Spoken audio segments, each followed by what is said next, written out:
Okay, welcome to the first section where you're going to get straight into coding. There's a principle called eat the frog. Here's a picture of the book. The idea is that when there's something you're not so keen on doing, if you just get it done and get it out of the way first, then life is going to be a lot easier because it's the hesitation that causes the pain, right?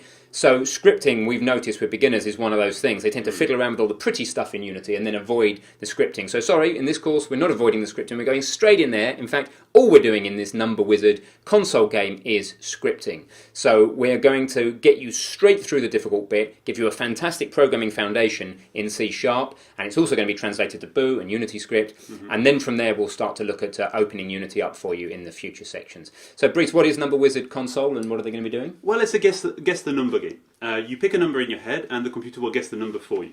And you simply type on the keyboard to tell you, yes, this guess is correct, or this guess is too low, this guess is too high, and the computer kind of searches for your correct number using an algorithm called binary chop, or binary search, which is essentially you split the search into two sections. So that's from 0 to 1,000, which are the numbers you're allowed to pick. It'll say, is it in this half? Then if you say no, well then it'll say, it's obviously in this half, then it cuts that one in half and says, which of those two halves is it? And it keeps doing that until it finds your number.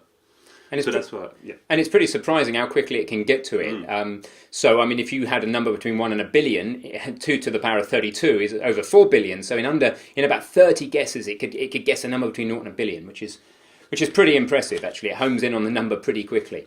So it's a bit of fun, and we're going to reuse the code in the next game where we'll actually start using an interface, graphical user interface. So dive in, enjoy the early scripting, and we'll see you on the other side. Good luck.